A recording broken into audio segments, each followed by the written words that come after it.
Welcome to the infamous edition of the Headstones and Microphones, where we use AI to step into the past through a researched, first-person simulation done through creative storytelling of history's most infamous people. Now let's meet our guest. Welcome to the podcast. Let's start at the absolute beginning, where the public narrative hasn't yet distorted who you were. When and where were you born, and what was your given name? I was born Lee Harvey Oswald on October 18, 1939, at the Old French Hospital in New Orleans, Louisiana. What was your hometown and home life like as a child? My home life was a bit of a whirlwind from the start. My father, Robert Lee Oswald, died of a heart attack just 2 months before I was born. Because my mother, Marguerite, was left as a single parent trying to support 3 boys, she struggled financially. For over a year, when I was very small, my brothers and I were placed in an evangelical Lutheran orphanage in New Orleans, though we still saw our relatives. My mother eventually remarried a man named Edwin Ekdahl, and we moved to Fort Worth, Texas. He was the closest thing to a real father I ever knew, but that marriage didn't last long, and they divorced in 1948. After that, it was just constant moving around between Texas, Louisiana, and New York. By the time I was 10, I had already attended 6 different schools. Was there a story behind your name or a nickname that stuck with you? My mother named me Lee after my late father, and Harvey was my grandmother's maiden name.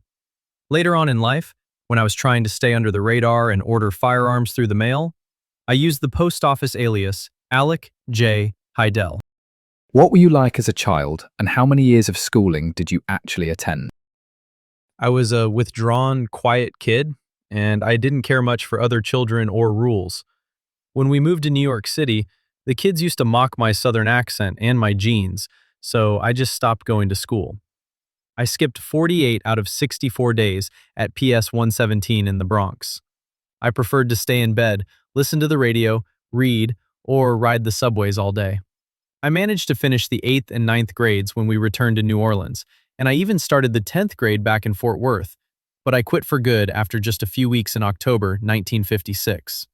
I was 17 and wanted to join the Marines, so I left school without ever earning a high school diploma. Was there a specific moment when you realized you were fundamentally different from everyone else? When I was about 15, I was handed a leaflet about saving the Rosenberg regulars. I started reading up on Marxist and socialist literature, and it opened up an entirely new worldview for me. I felt like I possessed superior mental resources and a deeper capacity for abstract thinking than the average person around me, who just seemed trapped in the capitalist machine. What's a decision that changed everything for you, but felt small at the time? While I was waiting to turn of age to enlist in the military, I took up a few mundane part-time jobs as a messenger boy. During that idle time, I studiously memorized a Marine manual that belonged to my brother. That quiet choice to hone my reading on military discipline and marksmanship laid the groundwork for my entire adult life. Let's talk about your early run-ins with the law. Before the world knew your name for your most infamous actions, what was your very first arrest or interaction with law enforcement, and what were the consequences? My first real interaction with the legal system happened when I was 13 in New York City. A truant officer picked me up because I refused to go to school. I was taken into custody and placed at the youth house in Manhattan for an evaluation. They kept me there for about 3 weeks. The social workers and psychiatrists labeled me as socially maladjusted and emotionally isolated, recommending psychiatric care, but my mother blamed the New York court system instead of helping me, and we just ended up leaving the state before they could enforce probation. Later, while I was serving in the Marines, I ended up facing 2 summary courts-martial, one for possessing an unregistered private firearm and another for using provocative language toward a non-commissioned officer, which resulted in a brief confinement and a demotion. At what moment did you realize your name would never be forgotten? It was midday on Friday, November 22nd, 1963, in Dallas. The television stations completely stopped regular broadcasting, dropped all commercial programming, and the eyes of the entire world focused squarely on the Texas School Book Depository and the Dallas Police Headquarters where they were holding me. Did fame make you more dangerous? Or did it simply expose who you already were? The notoriety just amplified the ideological commitment I had been harboring for years. My dedication to political theory, my defection to the Soviet Union in 1959, and my subsequent frustration when the reality of their system failed to live up to my ideals, all built up a quiet Calvinility inside me toward my environment. The public attention just put a spotlight on the culmination of those frustrations. Who do you believe betrayed you first? A person, society, or your own instincts? Society betrayed me first, through its constant instability and economic rejection of my family, from the time I was a fatherless infant. But on a political level, I felt betrayed by the institutions I put my faith in. When I defected to the Soviet Union, the authorities there didn't celebrate me or grant me full citizenship. They viewed me as mentally unstable, monitored me, and relegated me to a regular radio factory job in Minsk. What was your most unique habit or random fact about you that would surprise people? To prepare myself for my defection and to escape American culture, I taught myself the rudiments of the Russian language, completely on my own, using a Berlitz grammar book while I was still an active-duty U.S. Marine. What did the public never understand about the pressure you were under at the time? People never understood the immense weight of the marital and financial struggles I was facing after returning from Russia with my wife Marina and our young daughters. I was working sporadic, low-paying, manual labor and photo print jobs, feeling incredibly secretive and isolated as everything around me seemed to be closing in. Did you have any known rivalries that defined your career? My primary adversaries were the major symbols of American political and military power. But on a more personal level, I held a deep grievance against Major General Edwin Walker, an outspoken anti-communist figure. In April 1963, I even targeted him in an assassination attempt at his home, though the shot missed. What personal battles were you fighting privately while the world was watching? While in custody, I was fighting a desperate battle to control the narrative of my own identity.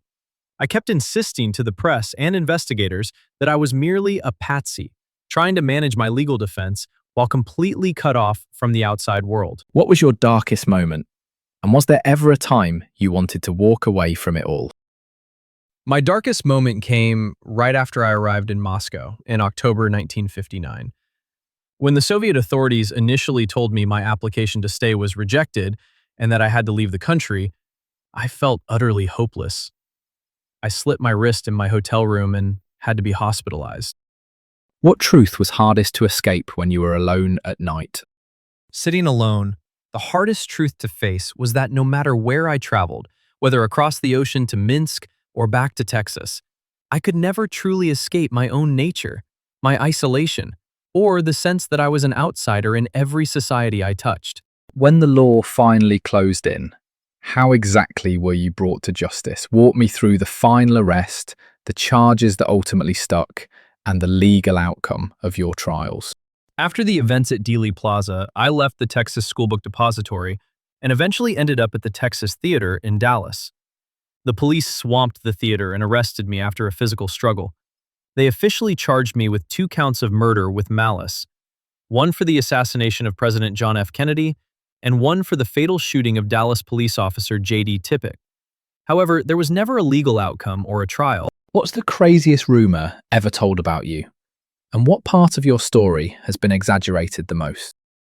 The grandest rumors suggest that I was a highly trained covert intelligence asset or a cat's paw explicitly directed by the KGB. In reality, Soviet officials actually found me to be an unstable, neurotic nuisance and wanted very little to do with me. What is the biggest misconception people have about your life? The biggest misconception is that I was just a highly skilled, professional military sharpshooter executing a grand, seamless plot. My Marine records show I qualified as a marksman, but I wasn't an extraordinary shot, and my life up to that point was disorganized, impulsive, and messy. What would surprise people most about your ordinary human side? People might be surprised to know that I had ordinary interests like astronomy. When I was a teenager in New Orleans, a school acquaintance and I used to spend time talking about the stars, throwing darts, and playing pool near the French Quarter. When, where, and how did you pass away? I passed away on November 24th, 1963, in Dallas, Texas. I was only 24 years old. I was being transferred through the basement of the Dallas Police Headquarters, when a nightclub owner named Jack Ruby stepped out of the crowd and shot me point blank in the abdomen. I died at Parkland Memorial Hospital shortly after. Was your downfall caused more by your own flaws or by the world changing around you? It was a mixture of both. My own rigid ideological stubbornness and inability to fit into regular society drove my choices, but I was also a product of a very tense, volatile Cold War era that amplified the consequences of everything I did. What past regrets did you carry with you to the end? If you could erase one decision from your life, would you? Or was it necessary to become who you were? My final days were a blur of denials, so I never left a formal deathbed statement of regret. But looking back at the trajectory, the decision to seek out validation through political violence bound me to a fate where I never got to see my children grow up. What scared you more? Getting caught? Losing power? Or being forgotten? Being forgotten or treated as an insignificant nobody scared me the most. I always possessed a vivid fantasy life that revolved around ideas of omnipotence, influence, and wanting to leave a permanent mark on history. When you look back now, do you see yourself as the villain, the hero, or something in between? I saw myself as a dedicated Marxist who was attempting to push back against an entire systemic structure, acting on historical necessity rather than personal villainy. Do you have any closing remarks about this interview or the stories you shared that you would like to share with our listeners before we sign off? I would just say that history books often flatten a person into a single moment in time. My life was 24 years of constant drifting, searching for a place to belong, and people should look at the whole story before making up their minds. And that wraps up another conversation from Beyond the Grave. Thanks for joining us on the Headstones and Microphones podcast. Remember, do better with the life you have been given and choose to do good in this life. Please help spread the word by sharing and following the pod.